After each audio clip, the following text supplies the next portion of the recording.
Hola, ¿cómo están? Muy buenas noches, bienvenidos a El Pentágono. Quiero dar la más cordial bienvenida a Gonzalo Mendieta. ¿Cómo te va? Don Mario, un gusto. Es el ideólogo de esta reunión, muy interesante seguramente. Está con nosotros Marina Arí. Marina, ¿cómo te va? Qué gusto de tenerte acá en El Pentágono. Muy contenta de estar en un programa que ha causado historia en No me recuerdes esa parte mala. No. Responsable de muchas cosas. No, espero que no. O espero que uno de ustedes ya esté en unos años en esas funciones y se acuerden de mí. Sí, es que, Marina, te pregunté cómo te presento y me has dicho, soy indianista. Así es, pero además soy anarquista. Anarquista. Tenemos el mismo ídolo, Bakunin, ¿no es cierto? ¿Ese anarquismo de Bakunin? Yo creo que recreado, creo que es más una crítica al sistema actual y además una propuesta de otro modelo. Es por eso que me acerco al indianismo, que también tiene una propuesta de crear nuevos modelos. Bueno. Está con nosotros también Wilmer Machaca. ¿Cómo te va, Wilmer? Bien, Mario, sí, muy bien, y agradezco por la invitación y estoy sumamente contento de estar aquí compartiendo reflexiones con personas que respeto mucho. ¿Y a ti cómo te presento? ¿Tú eres? Yo me considero ciberactivista, milité en el indianismo, pero ahora me considero ciberactivista dentro de las redes sociales. Soy una persona que difunde no solamente... Sí, algo he visto de ti, algo he visto de ti. ¿Te gusta Game of Thrones, creo? Me encanta Game of Thrones. Genial. Podemos hablar también sobre, sobre el patético final. Saúl Flores está con nosotros. Saúl, y estuviste con nosotros algún rato acá, ¿no? Bueno, tú eres... trabajas en la gobernación desde ya, ¿no? claro que sí. En la gobernación. ¿Tienes algo que ver con Félix Pazzi? Claro, soy comunalista.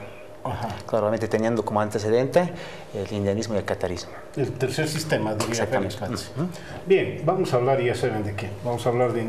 Así lo puso en el Twitter Francesco Ratti. Vamos a hablar de indianismo, catarismo, pachamamismo, luego de 13 años. La verdad es que... como muchos en este país, ignoramos estas cosas. Hablamos con eso y nos encogemos de hombros y decimos, ¿qué es eso?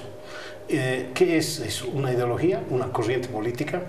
¿Es una tendencia? ¿Qué es el indianismo o el catarismo? ¿Tienen algo que ver con ellos? ¿Se han separado? ¿Se han unido? ¿Tienen el mismo norte? ¿El pachamamismo es lo mismo? La verdad es que son preguntas que nunca me he hecho por flojera, la verdad, debo reconocer por flojera, y lo que más me llama la atención en este contexto es simplemente algunos datos históricos. Me acuerdo de mi primer contacto con el indianismo fue, ¿cómo se llamaba? ¿Cómo se llamaba el primer diputado? Constantino Lima, con un discurso brillante en 1982, volviendo a la democracia. Me acuerdo de él, lo tengo todavía filmado. ¿Qué recuerdo además a lo largo de todos estos años? Una discriminación total, terrible, fuerte y... finalmente, cosas que han aparecido en estos últimos 13 años. ¿Será en los últimos 13 años que han aparecido estas cosas? Una mezcla muy rara desde mi punto de vista y que se expresa, por ejemplo, en la arquitectura y que sirve de sorpresa para algunos, alabanzas por otro, los cholets, por ejemplo. Me ha llamado la atención la cantidad de publicaciones que se han dado en estos días con la presencia de un grupo, tradicionalmente en la zona sur, de alcohólica en el Alto, en unos cholés del Alto. Me llama la atención por qué tanto escándalo. Si yo los conozco a los metalteños, años tienen los metalteños, son metaleros malvados del infierno, así que hacen moche, etc.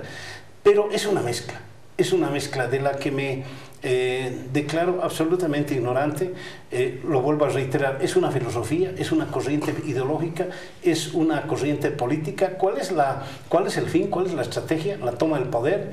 ¿A nombre de quién? ¿Son solo aymaras, quechuas, puquinas?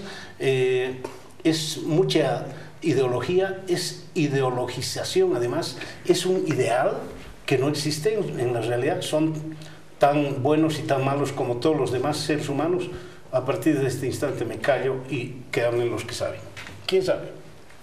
Dale. Bueno, yo me Mariana. animo, Mario, y lo que quiero comenzar en realidad con una evaluación de lo que es el pachamamismo. Yo creo que justamente este asunto nos va a explicar mucho de la historia y de las luchas inclusive que ha habido en el movimiento indígena, que no han sido solamente, bueno, fundamentalmente han sido aymaras, pero también ha habido a lo largo de la historia levantamientos uru, también ha habido levantamientos quechua, hay una larga historia de diferentes naciones indias.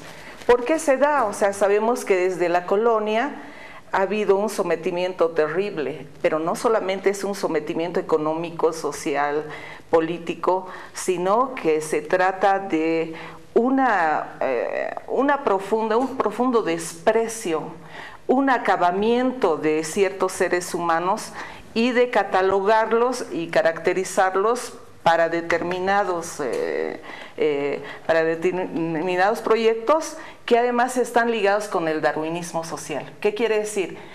¿Cuál ha sido el lastre del progreso en la nación boliviana, etcétera, etcétera? Los culpables eran, nuestros antepasados indios, y han habido inclusive proyectos de acabamiento. O sea, de traer a una raza mejor, a la raza blanca, para que progrese la patria, etcétera, etcétera. Es por eso que existieron diferentes movimientos que han buscado que esta situación tan terrible, o sea, varíe. Y los más próximos, o sea, donde nace el catarismo y el indianismo, en realidad surgen después del 52, el 60, por los 60 van naciendo ya el indianismo, que es anterior al catarismo, y el catarismo va a surgir más o menos en los 70, el 78, cuando ya se diferencian al presentarse en elecciones, y ya entramos en el panorama electoral, unos aliados con la UDP y los otros que buscan no aliarse sino tener proyecto propio. Ahí va a haber una gran diferencia inclusive en posiciones. ¿Y por qué estás eliminando a la reforma agraria y al MNR? No, más bien... ¿No estás obviando? No estoy obviando, más bien digo que estos elementos que trae el MNR van a dar como consecuencia el nacimiento de los diferentes partidos. ¿Tu autoidentificación qué es? Cuando te pregunta el censo cómo se autoidentifica, ¿qué dices? Mira que yo tengo un problema muy grande porque siempre me he identificado como aymara, pero cuando... Nadie te cree. No. Cuando surgen mis análisis en historia, me doy cuenta que toda la región que está alrededor del lago Titicaca y que comprende también grandes zonas del Perú, o sea, somos collapuquinas. Bien, y ese es un hecho histórico. Físicamente nadie te cree. Es decir, a mí podrían creerme, morenito, gordito, podría ser yo una amenaza en el teleférico inmediatamente para alguien, ¿no es cierto? Y en todo caso, a ti nadie te cree. Por supuesto que sí, porque además mis dos abuelas, yo he vivido, o sea, el drama de ir con mi abuela de pollera y que le digan, Cholita, levántate de la... ese es otro tema, pero a ti nadie te hace levantar, ni antes ni después. No me hace levantar, pero tampoco a los muchachos, a la última generación, que se ha ganado sus derechos y además que ya ingresamos en las áreas profesionales y en diferentes áreas científicas. Pero eres tu autoidentificación aymara, ¿sí? India. Eso es de la India, de Nueva Delhi. No, bajo el concepto famoso de que como indios nos han explotado y como indios nos vamos a liberar. ¿No crees que tengas una raíz española por ahí? Sinceramente no. Yo creo que, porque además, gracias a la historia he podido averiguar mis ancestros, ¿no es cierto? Sí. Son los Ciñani de Carabuco, que es una familia, o sea, muy antigua, ¿no? Entonces, y yo soy muy orgullosa de ser Ciñani, de que mi raíz esté en Carabuco. Los Paredes del exalcalde del Alto también. Sí. ¿no? Así. Pero tú eres un ejemplo vívido de que contigo, mira, que superficial va a ser mi análisis, nadie te ha discriminado. O has llegado a un lugar intelectualmente muy interesante, tenías un programa acá. Sí me han discriminado. Como mujer, en primer término, pero eso es y a todas como las mujeres. una morenita. Es que si te das cuenta, tú eres de la misma generación que yo. Es verdad que ahora, y no es por determinado gobierno, sino es por un proceso que se da, o sea, han habido varios cambios. Pero en mi época sí, que la morenita, que la virlochita, chotita, etcétera, etcétera. Yo hubiera creído eso a Felipe Quispe, por ejemplo, que es uno de los corrientes políticas del catarismo, o al mismo, ¿qué te digo? Ay, ¿cómo se llama el famoso? Siempre se me va. No, al ideólogo del Fausto Reinaga. A él posiblemente, ¿no es cierto?, con toda la carga ideológica e intelectual que tenía, ¿no es cierto? Bien, eso es. Lo haremos más rápido el asunto, ¿verdad? Muy bien, gracias, estimado Mario. Yo creo que primeramente hay que definir el concepto de indianismo, porque a veces se maneja de una manera erróneamente. Pero yo digo una definición desde la actualidad, un primer aspecto. Segundo aspecto, yo creo que hay que entender el indianismo como una evolución, porque no podemos hablar del indianismo de la década de 60 con el indianismo actual. Y por último, que me parece muy importante, tenemos que hablar de los actores, es decir, de los indianistas, incluso de los que no son indianistas o los que hablan del indianismo. Ese es el elemento, yo creo que hay que analizarlo en esta mesa. En ese entendido, yo quiero, por ejemplo, empezar con una definición bien clásica y que me parece muy interesante. Y cómo lo puedo yo también catalogar al indianismo en dos fases muy importantes. Primero, como decía Marina, el indianismo desde la década de los 60 hasta posterior a 2000, 2003, yo diría. Eso para mí es el indianismo clásico. Incluso había una cosa muy interesante que decía Choquehuanca, Germán Choquehuanca, el Jara Choquehuanca, que el indianismo en realidad iniciaría desde el año 1781, lo coloca como la reivindicación de Tupac Katari, ¿no? Pero ahí yo también quiero poner la propuesta de Ivana Pasa, que dice interesantemente, en realidad el indianismo así como tal, quien ha sistematizado es precisamente Fausto Reinaga, ¿no?, a partir de su obra cumbre, Revolución India. Entonces, el indianismo, como decía que la profe, empezaría desde la década de 60, a partir de un cierto contexto como la reforma agraria, el voto universal. Entonces, como mencionaba, para mí el indianismo clásico, el ortodoxo yo lo llamaría, duraría hasta 2000, 2003. Después de eso, post Evo Morales, cuando llega al poder, 2007, para mí aparece el nuevo indianismo o la nueva intelectualidad india, que tiene un enfoque muy distinto, y justo antes del inicio del programa hacía referencia al grupo Minca. El Minca sería como una nueva tendencia que va recopilando las ideas indianistas, pero no como lo pensaba Fausto Reinaga, o como Constantino Lima, o como Luciano Tapia, entre otros, o como Felipe Quispe. Entonces, como que lo va dando un nuevo sentido.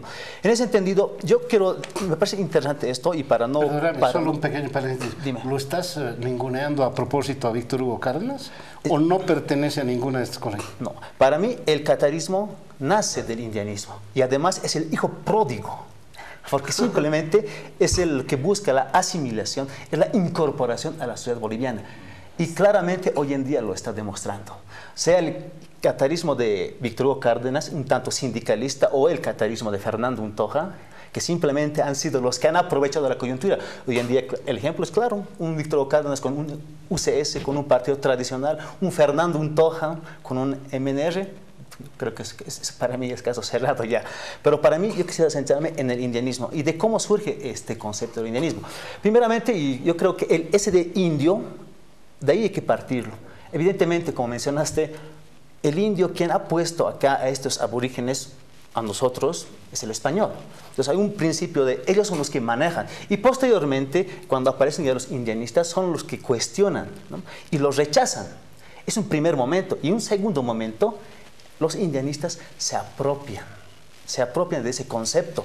Y cuando lo aceptan, y Fausto Reinaga dice claramente en su texto, espero que no se me haya ido una parte que estaba coladito, donde dice, como indios nos han conocido y como indios...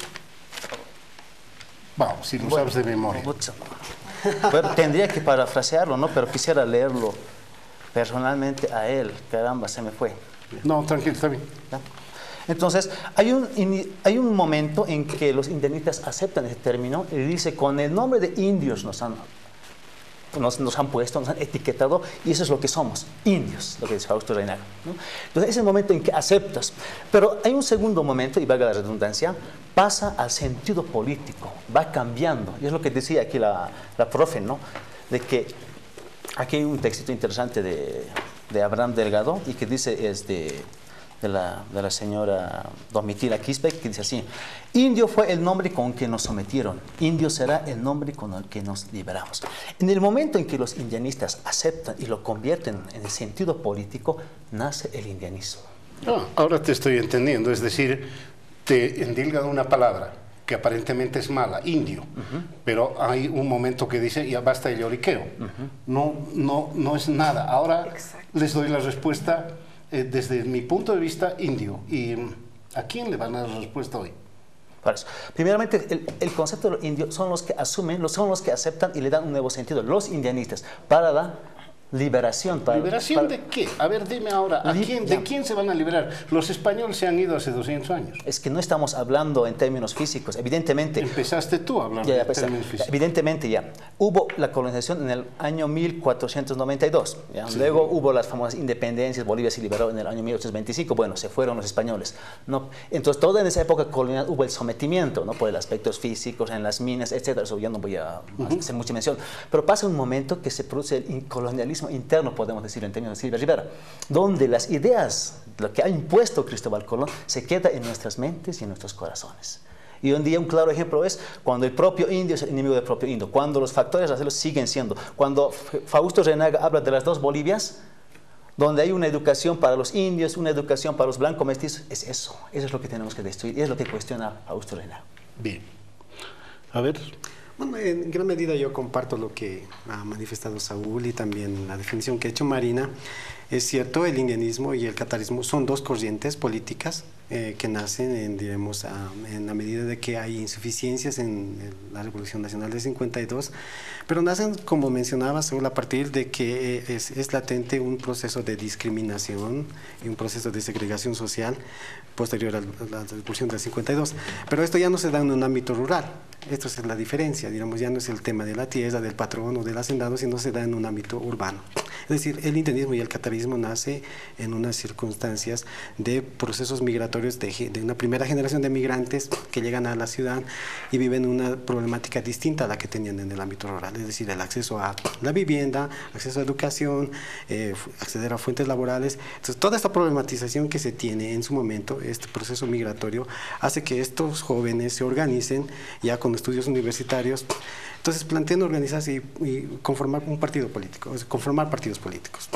Es así que nace el indianismo y el catarismo. En 1960 nació el primer partido, como había mencionado Marina, el Partido Agrario Nacional, pero a diferencia de sus antecesores, es decir, ya de las luchas de Zaratehuilca, Bartolina Sisa o Lariano Machaca, esta nueva generación de sujetos racializados lo que hacen es apostar al Estado, es decir, quieren llegar al Estado para resolver sus problemas.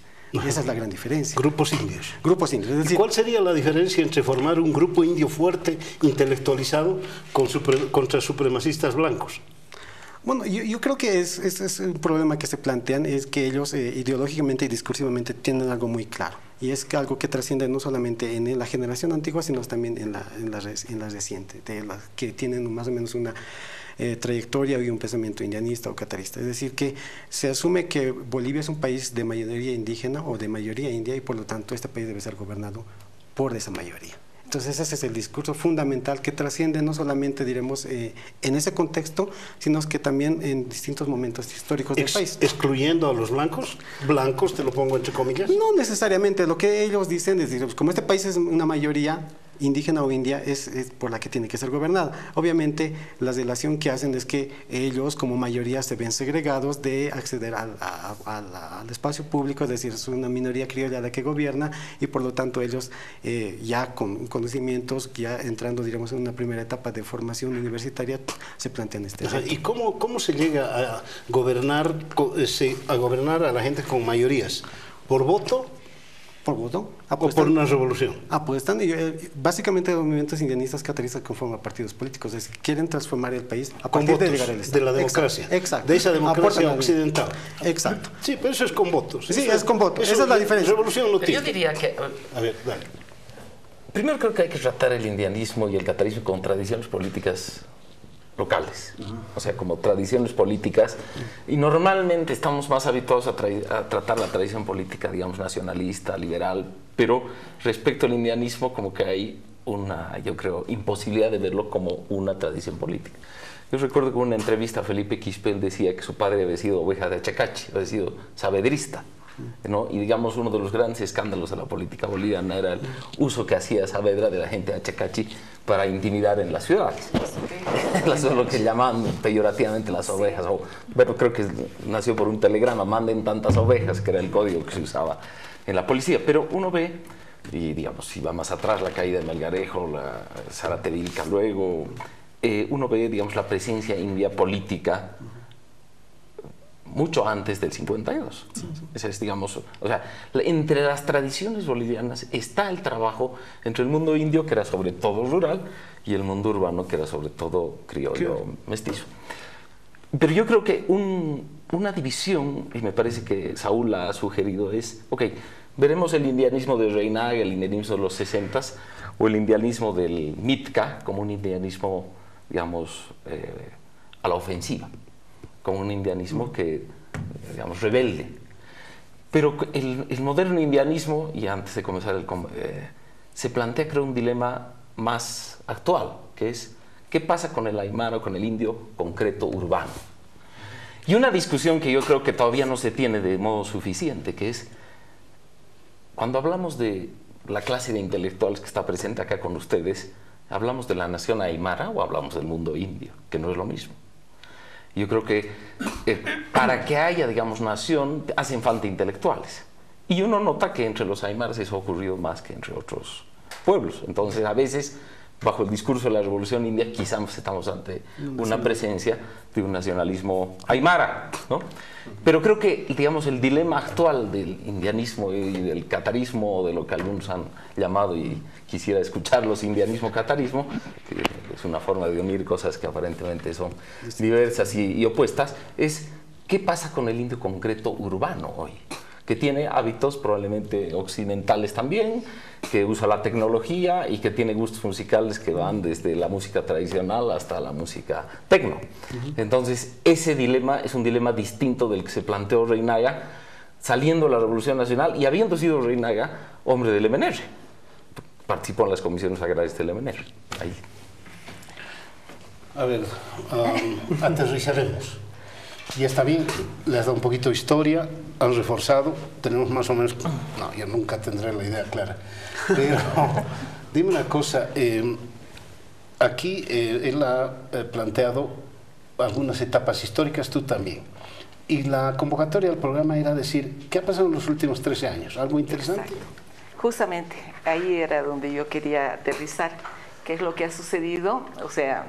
ha habido un fortalecimiento económico, social, una diversidad cultural a la que tú te has referido, Gonzalo, y es verdad que irrumpen los aymaras o indios urbanos. O sea, yo sinceramente trato de unificar a otros, que no sean solamente aymaras, sino también a los collas, quechuas, etcétera, etcétera. ¿Y qué es lo que sucede? En un momento se ve como necesaria la transformación en el Estado, por lo que dijeron ellos, ¿no? O sea, somos mayoría, etcétera, etcétera, una fuerza que va creciendo, entonces a través de las elecciones hay un fenómeno de lo más interesante, inclusive las clases medias criollas votan por sabemos quién, que está ya sabemos cuántos años. Que se apropia del discurso indianista, catarista, pero también del marxismo. Y es por eso que vamos a escuchar, o sea, diciendo no, que ustedes siempre nos han explotado y por eso nosotros estamos acá, y entonces dejan sin discurso a quienes reclaman que todavía bajo este gobierno sigue habiendo racismo. impulsado por ellos. Un ejemplo, el Timnis, y podría dar montonera de ejemplos. Y entonces ahí surge el pachamamismo, que es el rito.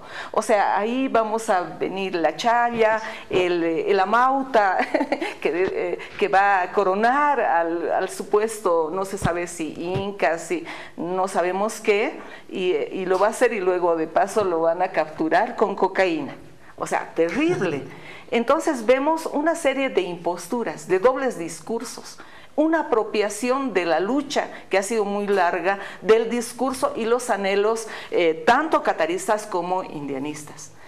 Pero también del marxismo. ¿O acaso no va a ser el principal reproche? Usted es un capitalista sirviente del imperialismo, etcétera, etcétera.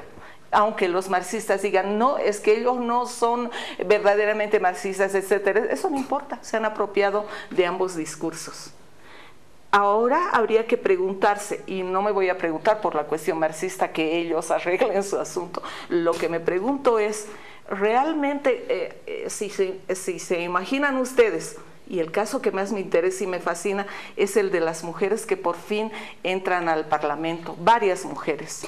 O sea, ¿qué es lo que ellas pueden, por ejemplo, decidir acerca de la situación de la mujer aymara, tanto en áreas rurales como en áreas urbanas? O sea, y me temo que es algo lamentable. O sea, son utilizadas. Entonces, yo creo, afirmo totalmente, que no es un gobierno indígena. Es un gobierno que se ha apropiado de un discurso, de una narrativa, de las luchas indígenas, pero en realidad no es indígena. ¿Quiénes son los que deciden dentro de este gobierno? Habría que preguntarse.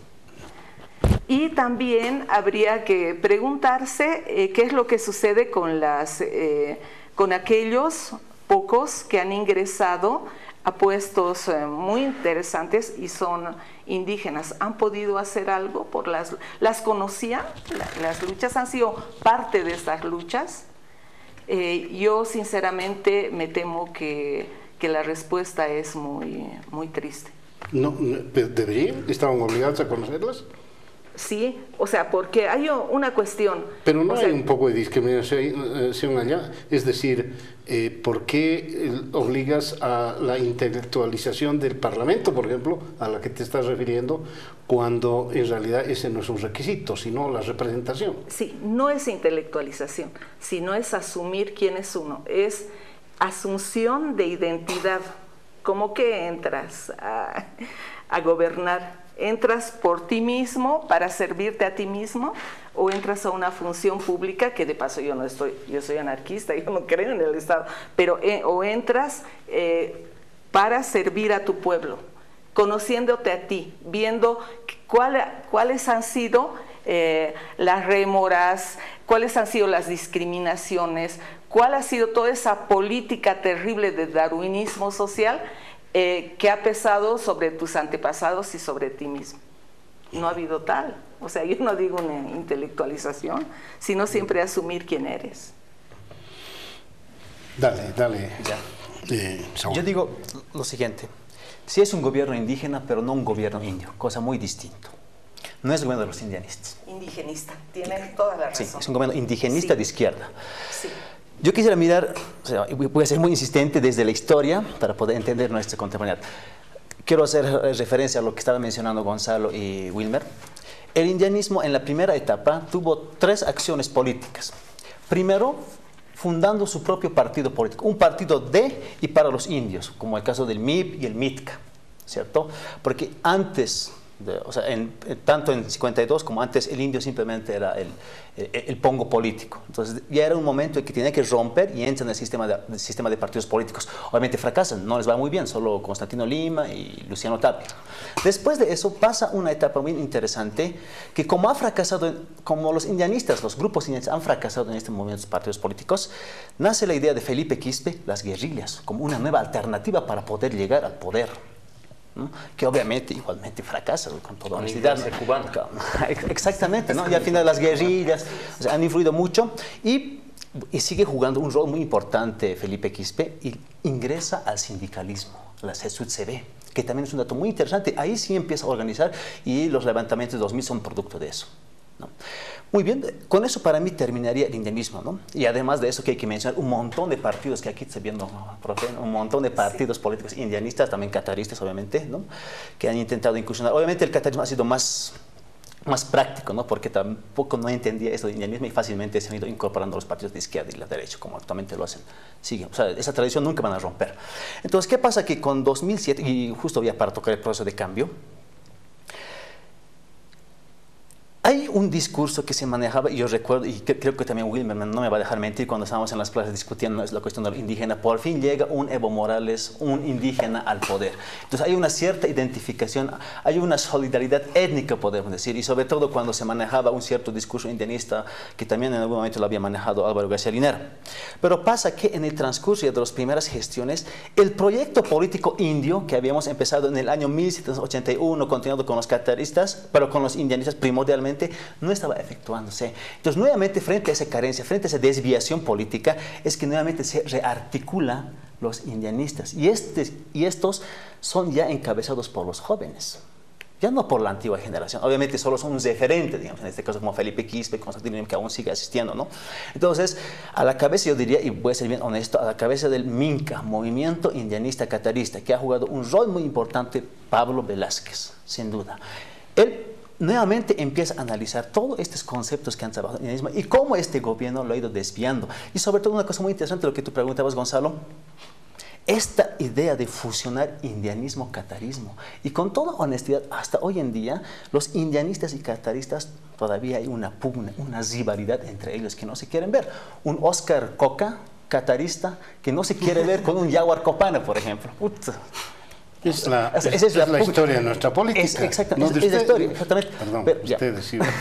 No de nosotros. Entonces, sí. pero pasa también, pero que también en un momento se llega, por ejemplo, Pablo Velázquez empezó a organizar juntamente con Wilmer, también mi persona, hemos intentado con el primer ULACA unificar estas dos tendencias. Y ciertamente, en el segundo ULACA ya hemos traído a Fernando Untoja, Víctor Hugo Cárdenas, Luciano Constantino Lima, y bueno, se dieron la mano en algún momento. Y eso hemos logrado. Entonces, lo que nosotros creemos, y esta nueva intelectualidad india, o sea, los nuevos indios contemporáneos, tratamos de rescatar las experiencias de los indianistas y los cataristas para este proyecto político.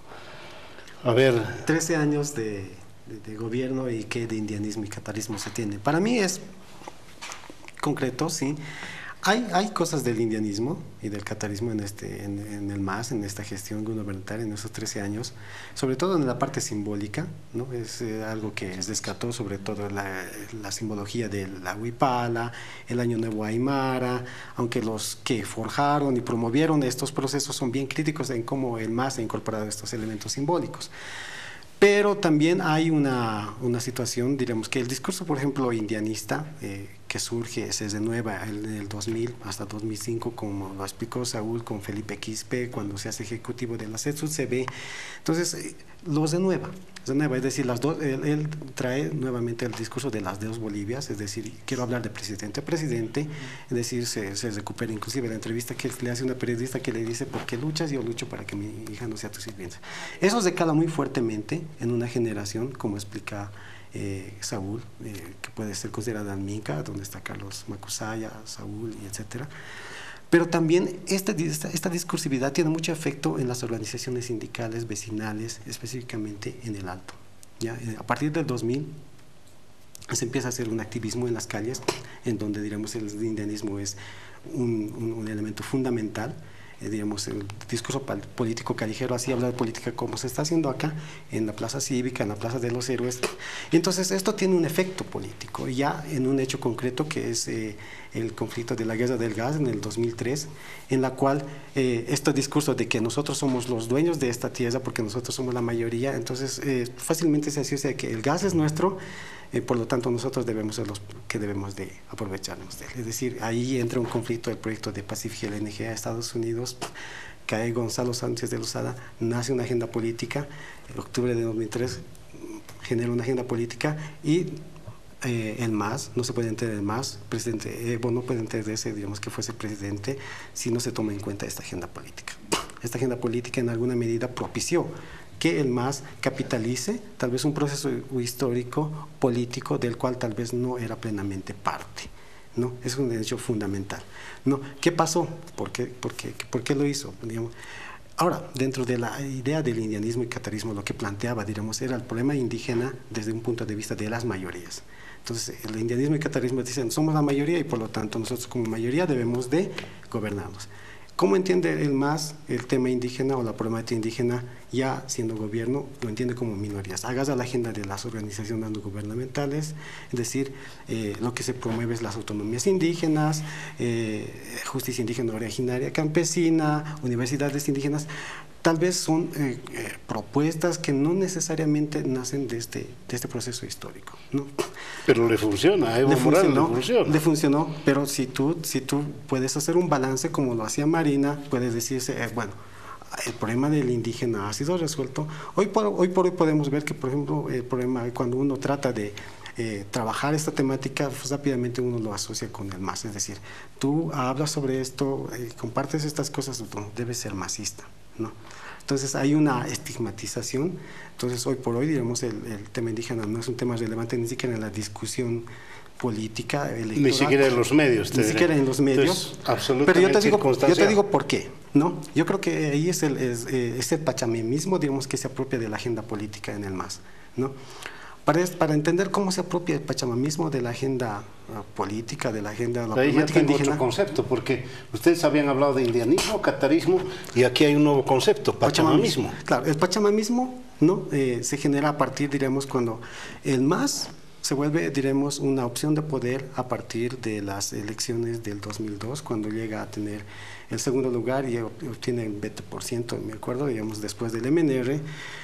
Antes de eso, digamos, si uno va a la hemeroteca, puedes revisar los periódicos, el MAS apenas llegaba al 1, digamos, los sondeos les daban hasta máximo 5%, ¿no? Faltando semanas, alguien pateó el tablero, el embajador Rocha dice que no debemos de votar por Evo Morales, y entonces esto tiene un efecto político, la gente se molesta y dice que nos va a decir por qué vamos a votar, entonces ese electorado resta a NFR y se va al MAS.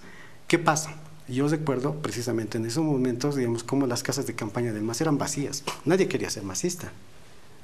Pasa ese hecho, se conocen los resultados, habían filas, todo el mundo quería ser masista. Ahí nace el masismo. Antes de ese hecho eran alejistas, evistas, malquistas, pero el masismo nace cuando el MAS se vuelve una opción real de poder. Y ahí surge el pachamamismo. El pachamamismo nace en este sentido, ¿no? A partir de que el MAS se vuelve una opción real de poder, distintas corrientes de izquierda, de clase media, ONGs, un movimiento internacional, trabaja la figura de Evo Morales, es decir, Evo Morales, líder indígena, Evo Morales, presidente indígena. Eso es lo que se exporta hacia el exterior, pero también, por ejemplo, yo tengo una experiencia muy particular. Yo fui dirigente universitario conjuntamente con Saúl, y él no me va a dejar mentir, cuando nosotros hacemos dirigencia universitaria había una crisis en la izquierda. Digamos, la izquierda tenía un vacío de un referente histórico en el cual dejaron, digamos, sus ropas camufladas y sus boinas de Che Guevara y se pusieron, digamos, chalequitos de aguayo, chuspitas, se pusieron a barcas, es decir, ellos empezaron a idealizar un sujeto indígena, es decir, el indígena es la reserva moral, el indígena, diremos, tiene, diremos, otra lógica de pensamiento, de civilización distinta. Entonces, eso... ¿Y eso es verdad? No lo es, pero ese es el pachamamismo que fue promovido por las organizaciones no gubernamentales y por cierta izquierda, diremos, que sentía un vacío y que lo quería rellenar con un sujeto indígena. Pero quiero terminar esto, porque es importante. Digamos, pasa el tiempo, pasan unos 5 años de gestión, llega la 8ª marcha del TIBNIS, entonces, bueno, se matan pesos y todas estas cosas en Achacachi. Entonces, esta sensibilidad, digamos, de esta gente progresista, entonces cambia, es decir, deja de identificar al indígena andino como la reserva moral, sino ya es el indígena del TIBNIS, la reserva moral. Es decir, cambia del indígena andino al indígena de las tierras bajas. Hoy por hoy se puede ver, digamos, que inclusive en eso, ya con las elecciones que vinieron, a los indígenas de tierras bajas se dividieron, unos fueron con el MAS, otros con la oposición. Entonces eso ya, inclusive ya terminó, diremos, de ser y dejar idealizado, ¿no? Ahí nace el pachamamismo, en esa idealización. Hoy por hoy se puede ver mucho que de esa gente que en la universidad buscabas referentes y tenía muchos vacíos. Muchos de ellos han identificado, digamos, tienen una proyección, digamos, con el feminismo. Es decir, dejaron de lo indígena y ahora son feministas. Qué chairo, ¿no? Yo diría que el MAS es como la culminación de algunas tradiciones que no son necesariamente indianistas ni cataristas. Primero la tradición de izquierda, la tradición sindical, que creo que está muy presente. Y de paso, digamos, yo creo que es un vehículo del indianismo y del catarismo, pero como lo fue, o sea, hay que, yo creo, verlo como un proceso histórico. O sea, no es casual que que la raigambre indígena del MNR haya durado lo que duró, que el pacto militar campesino fuera también un vehículo bastante pragmático, digamos, para conservar. Yo recuerdo que en el 64, revisando hemerotecas, gente que había ayudado a voltear al MNR decía, bueno, hay que devolver las tierras. Y Barrientos dijo, de eso no hablamos, ¿no? Entonces hay que ver también al MAS, yo creo, como una etapa, como un vehículo que sirvió de expresión, digamos, de lo que era un momento político de apogeo indianista, pero también como una opción más leve frente a lo que planteaba Felipe Quispe. Era como la opción que se le presentaron a las clases medias urbanas después de la experiencia de los bloqueos del año 2000, y venía Evo con una visión, digamos, más izquierdista y aparentemente más sosegada, digamos, más tranquila, menos intimidante. Pero yo creo que hay una cosa así, que para hablar del pachamanismo, que creo que se expresa muy bien en el reloj inverso del Parlamento, en el reloj, que es buscar al indio como un ser exótico, ¿no? Conformado al modelo rusoniano, del ideal rusoniano del buen salvaje europeo, y digamos de lo que creo que un cantor nuestro llama los europeos alpaqueados, ¿no? Que quieren encontrar un mundo virginal, bello, onírico, y quizás que se aúna a la vieja visión indigenista, criolla y mestiza, que es el indio campesinizado y dejado, digamos, en su surco, con una visión de la naturaleza, y no un indio urbano compartiendo, digamos, el mundo moderno. Entonces yo creo que donde se estaciona este proceso es en el ornato, en las apariencias. Y de lo que se trata, creo que es de discutir algo más profundo. Por ejemplo, a mí me llama mucho la atención por qué la oposición boliviana entrega los símbolos que en cualquier parte del mundo serían símbolos a acoger. Uno podría pensar qué pasó con el movimiento de los derechos civiles negro en Estados Unidos y de qué manera eso supuso una revolución en los dos partidos, republicano y demócrata. Y cómo eso todavía no ocurre y digamos, el MAS aparenta tener un monopolio sobre una simbología que yo creo que es muy potente. Esa identidad entre los indígenas y Evo Morales no es gratuito. Pensar que tu hijo puede llegar a ser presidente, yo creo que es una cosa potente. Pero el problema es dejarlo en ornato, y otro problema es en qué medida la oposición necesita encontrar un país que es un país que ha cambiado, que es un país que por las migraciones del campo a la ciudad no es el que era antes, y el propio indianismo y catarismo no es el de Constantino Lima. Yo recuerdo ese famoso discurso cuando murió el empresario Iturralde, asesinado creo por su capataz, y que lanzó un discurso muy desafiante en el Congreso para terror, digamos, de las clases medias urbanas. Pero creo que ahora estamos en otro momento, que es cómo se construye un país juntos, pero con sus tradiciones propias. O sea, con estas tradiciones políticas, las tradiciones políticas de la clase media también, pero en un escenario distinto. Claro, ahora es el momento de mezclar política y cultura, política y tradición. Y en ese contexto, yo dije al principio, quizás muy superficialmente, no sé cuán superficial será eso, el cholet, la arquitectura, del metalteño, de la banda Popó tocando con ¿cómo se llama? El cruceño para bailar el movimiento sexy. Acabo de ver. Azul Azul. Azul Azul. Y la banda Popó. Culturalmente es superficial, es otra idea. Habla de los jóvenes, los jóvenes tienen tu pensamiento, los jóvenes no están metidos en otra cosa, no quieren lo pongo entre comillas por si acaso, un ascenso social, no les gustaría hacer lo que nos mostró Juan Carlos Valdivia en la zona sur. ¿No es más interesante eso? ¿Tiene su peso o es la ideología la que va a sostener todo esto? Yo creo que Gonzalo dice algo muy interesante, que es ubicar a los sectores, no solamente aymaras, a los sectores indios dentro de la situación actual. Wilmer, por ejemplo, es una persona que maneja tan bien las tecnologías que nos ha ofrecido la información inmediata del mundo indio, pero además tiene la más grande biblioteca indígena en PDFs. O sea, uno busca cualquier texto y puede. Es un maravilloso manejo de la tecnología, y además puede contactarse con collas, aymaras, quechuas, etcétera, etcétera, jóvenes de diferentes países. Perú te leen, Argentina te leen, creo que hasta Chile te leen. Entonces, es un nuevo ser indio, como dices tú. Y si hablamos de política, los partidos de oposición no ven tal. Tienes toda la razón, no lo ven. O sea, están jugando con elementos nacionalistas bolivianos, más o menos de los 50, 60, 70 hasta 80, pero no se ubican en el tiempo actual. Nosotros no somos una cultura. Creo que hemos podido mostrar que también somos proyecto político y diferentes proyectos políticos. Por ejemplo, les ha mostrado una corriente juvenil con pensamientos muy frescos, por ejemplo el de Pablo, que es un filósofo joven sumamente interesante. Gracias a él en realidad se han reeditado todos los libros de Fausto Reinaga, mérito que nadie se lo reconoce. Brillante así, Pablo Mamani. Pablo Velázquez, perdón, me estoy confundiendo con Pablo Mamani, que es otro brillante sociólogo aymara. Y entonces vemos que es otro el tipo con el que se tiene que tratar. No es como decía alguien cuando subió este gobierno, que decía: bajo mis espaldas yo llevaré al indígena. Era un criollo, ya saben quién es. García Linera. Bueno, pero perdóname, sí.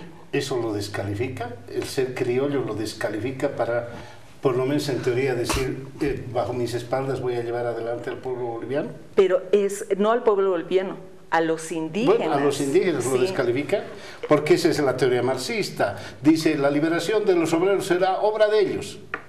Pero obviamente él es el redentor, es realmente un cananchiri, o sea, que nos va a guiar, o sea, como iluminado a nosotros los pobrecitos y descriteriados y descerebrados. Nosotros mismos. No es que nosotros mismos. Ustedes, como pueblo, o sea, ¿Bolivia o solo los indígenas? Bueno, esa es una cosa interesante que se pretende, que ha recriminado inclusive el catarismo al indianismo. Yo creo que en este momento el proyecto es mucho más amplio, porque justamente vivimos otra época. Es más inclusivo, lo cual no han hecho los criollos con nosotros. En cambio, nosotros sabemos la importancia de ser inclusivos y no exclusivos. ¿Quiénes son excluyentes? Son excluyentes los que están en el actual gobierno. No vemos ese ejemplo terrible de una hermana que mal nos representa, que empieza a escupir la coca, que es lo peor que se puede a ciertos representantes. Eso no somos nosotros. Eso es solamente un sector.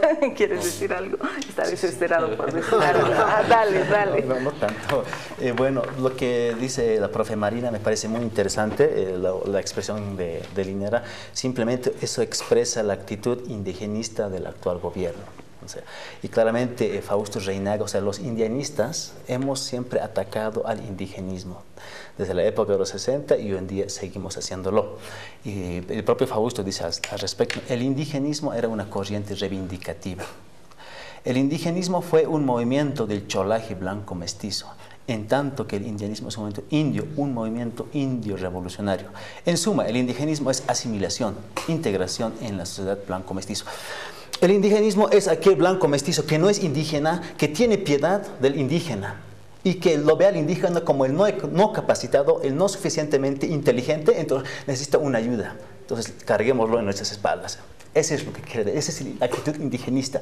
Mientras que el indianismo es donde el propio indio, el propio sujeto, aymara, asume su conciencia histórica, sus luchas, sus fracasos, y él es el mismo indio que quiere hacer la liberación del indio.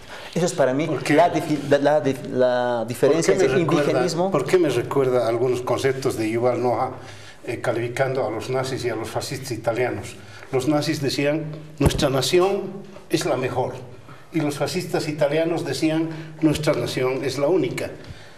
Por algún rato se me pasó la idea ya, por ahí estoy yéndome a un extremo, pero no sé, excluir a una gran masa mestiza, que según Álvaro García Linera no existe, me resisto a pensar una circunstancia así, de que el indianismo diga, nosotros somos la vanguardia y el futuro de este país, y los demás, vengan, intégrense, pero hay nada más. Nosotros... A ver, dale. Perdón, yo creo que hay cambios sustanciales, como mencionaba Marina. Yo creo que el cambio, digamos, el escenario de conflicto y de lucha ya no está necesariamente en la calle, pero habría que señalar y hacer una precisión. El gobierno sí utiliza la retórica indianista, se ha servido de la retórica indianista, pero no necesariamente, diremos, en un buen sentido. Si uno puede recordar el 2008, cuando había un conflicto entre Oriente y Occidente, entre Cambas versus Collas, es pues una rememoración de indios versus caras, ¿no? Entonces, diremos, en un momento de crisis, el discurso indianista es efectivo, ¿no? Porque es un momento polarizante donde te manda a tomar posición. Recordemos que recientemente hizo un estudio Rafael Loaiza, las caras y taras del racismo, en la cual hace una relación entre el censo y los votantes, digamos, en las últimas elecciones, en la cual señala que un 8.6% de las personas que se conocen como aymaras votaron por Evo Morales. Y un 8.6 es en el caso de los quechuas, pero de 9 de cada 10 personas que se conocen aymaras votaron por Evo Morales. Entonces eso van a cambiar las cosas, ya habría que ver. Pero, Wilmer, perdóname, me acaba de decir producción que tengo 3 minutos nada más. Pese a tu anarquismo, ¿podrías reducir una participación a un minutito para terminar? Para finalizar. Sí, lo que quiero decir es que posiblemente en la situación política gane el más, pero debemos recordar que no es eterno, que se han traicionado muchos objetivos, que el camino se ha desviado terriblemente, y también tenemos que recordar que este gobierno en realidad está apoyando a lo que es lo que tanto odia, que es el capitalismo en Bolivia. Dale, un minuto. Bueno, yo simplemente decir que el nuevo indianismo contemporáneo analiza y cuestiona al indígena de izquierda y al pachamamismo, obviamente, porque el pachamamismo, el indigenismo, a un inicio lo ha convertido al indio, al indígena, el bueno, sí, y totalmente de acuerdo, el buen salvaje. Después este propio gobierno indigenista lo ha ido degradando, degenerando al indígena. Y eso yo creo que tienen la misma actitud colonial. No hay ningún avance cualitativo en este gobierno en favor del indio. Yo creo que lo ha desviado el sentido político. Culturalmente está bien, o sea, hoy podemos mezclar abajo de coca, pero son aspectos superficiales que no cambian el sistema. Entonces, bueno, y un elemento... se han beneficiado económicamente muy bien. Un elemento más, perdón, que ese es otro tema que quisiera también mencionar. Hoy en día la nueva intelectualidad apuesta ya por nuevos cambios imaginarios, por nuevos actos, por nuevas simbologías. La música es un elemento. Claro, ya no es la política ni la guerrilla, pero apostamos a cambiar esas mentiras estructurales. Tener un aymara, un gran literato, es un ejemplo. Tener un gran futbolista aymara, por ejemplo, es un gran referente. Así queremos cambiar la nueva identidad. Un minuto. Yo pienso que este es un escenario diferente, donde, digamos, se pueden ver unos elementos bien importantes. Por ejemplo, en el ámbito del avance de la tecnología, yo veo que hay muchos jóvenes que están entrando en ese ámbito del conocimiento, y ese es el escenario de disputa. Yo valoro sobre todo, digamos, el trabajo que hacen muchos activistas. En el caso de la lengua aymara hay un Yatichiri Digital, Elías de Nalojata, que tiene un grupo, una página de Facebook de 50.000 personas adscritas para que está aprendiendo. Ese es el camino. Hay una persona como Rubén Hilari que está traduciendo el Facebook en aymara, y hay gente que está haciendo robótica, hay gente que está investigando. Ese es el nuevo escenario de campo de lucha. Es la tecnología y el conocimiento, y es ahí donde se va a tener. ¿Sí, la tecnología tiene ideología? No, pero es el nuevo escenario donde uno tiene que disputar. Claro que sí, pero para todos, claro. Yo creo que este es el escenario para verse sin estereotipos. En un diálogo que hicimos en ANF, a propósito de estos temas hace unos años, era muy manifiesto con los estereotipos con que el mundo criollo, el mundo indio, el mundo urbano, el mundo rural se ven aún. Y yo creo que una, digamos, tarea pendiente del país es dejar de verse con estereotipos sin buscar un proceso de asimilación, respetando, creo, las tradiciones de todos, pero para que puedan convivir. Y creo que la modernidad urbana es un escenario en el que eso puede darse de un modo distinto al que pasaba antes. O sea, eso no era posible porque era un país muy dividido, no lo es tanto. ¿Cómo se me fue el tiempo, Marina? Wilber, Saúl, Wilber, estoy confundido. A ti sí, Gonzalo. A ustedes por habernos seguido, a Adrián Álvarez en la producción. ¿Cómo se fue rapidito el tiempo? Ni siquiera corte hemos tenido. Será con nosotros hasta la próxima semana.